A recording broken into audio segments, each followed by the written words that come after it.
আসসালামু আলাইকুম প্রিয় মুসলমান ভাই ও বোনেরা, আজকের ভিডিওতে আমরা জানব শয়তান মানুষকে যে তিনটি কাজে সবচেয়ে বেশি ধোঁকা দিয়ে থাকে। শয়তান মানুষের প্রকাশ্য দুশমন, এটি মহান আল্লাহ তাআলার ঘোষণা। আল্লাহর কাছ থেকেই শয়তান মানুষের ক্ষতি করবে বলে তার শিরা উপশিরায় প্রবেশের ক্ষমতা নিয়ে এসেছে। শয়তান যেসব অবস্থায় মানুষের বেশি ক্ষতি করে সেই সম্পর্কে প্রখ্যাত ফকিহ হযরত আবু লাইস সমরকান্দি রহমাতুল্লাহি আলাইহি তার বিখ্যাত গ্রন্থ তাম্বিহুল গাফিলিনে একটি ঘটনা সহ তা তুলে ধরেছেন। আর তা হলো, শয়তান একদিন হযরত মুসা আলাইহিস সালামের কাছে এসে বলল, আপনি আল্লাহর মনোনীত রাসূল, আল্লাহর সঙ্গে কথা বলার মর্যাদাও আপনি লাভ করেছেন। আমি তওবা করার ইচ্ছা করছি, আমার তওবা কবুলের জন্য আপনি আল্লাহর কাছে সুপারিশ করুন। শয়তানের তওবা করার কথা শুনে হযরত মুসা আলাইহিস সালাম খুশি হয়ে গেলেন, কারণ শয়তান তওবা করলেই গুনাহ সংঘটিত হবে না। তাই তিনি ওযু করে নামাজে মনোযোগ দিলেন।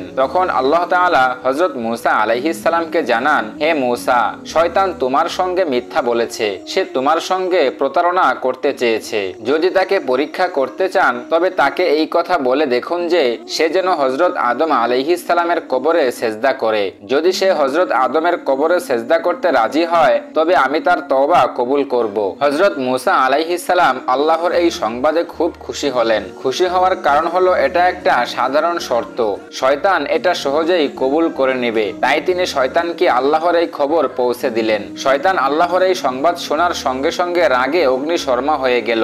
শয়তান বলল, হযরত আদমকে জীবিত থাকতেই তো সেজদা করিনি, এখন তার মৃত্যুর পর তাকে সেজদা করব?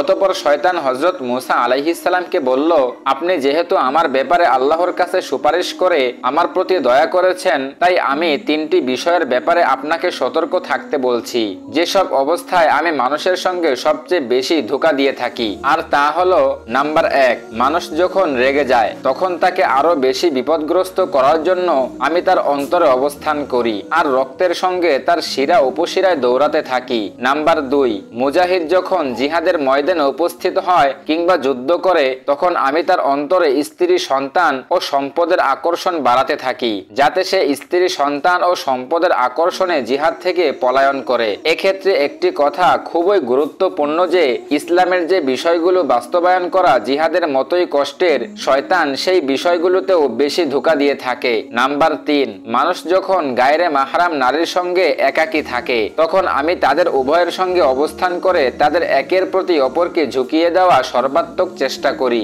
যতক্ষণ না তারা অসৎ কাজে জড়িয়ে না পড়ে। অসৎ কাজ সংঘটিত হওয়া পর্যন্ত এই প্রচেষ্টা চলতে থাকে। সুতরাং মানুষের উচিত উল্লেখিত 3 অবস্থায় শয়তানের ধোঁকা থেকে বেঁচে থাকা, রাগের সময় ধৈর্য ধারণ করে চুপ থাকা, প্রয়োজনে মাটিতে শুয়ে পড়া, জিহাদ সহ ইসলামের কঠিন বিধান পালনকালে ইমানের সর্বোচ্চ পরীক্ষা উত্তীর্ণ হওয়া, যেসব নারীর সঙ্গে দেখা করা বৈধ নয় তাদের সঙ্গে একাকী অবস্থান না করা, সব সময় শয়তানের ধোঁকা থেকে বেঁচে থাকতে আল্লাহর কাছে সাহায্য ও রহমত কামনা করা, বিশেষ করে বেশি বেশি তওবা ও ইস্তেগফার পড়া, যাতে আল্লাহর নৈকট্য লাভ হয়। প্রিয় আখিরি নবীর উম্মত, আল্লাহ তাআলা মুসলিম উম্মাহকে উল্লেখিত অবস্থায় শয়তানের ধোঁকা থেকে নিজেদের হেফাজত করার তৌফিক দান করুন। ইসলামের বিধানসমূহ যথাযথ পালনের মাধ্যমে আল্লাহর রহমত কামনা করার তৌফিক দান করুন।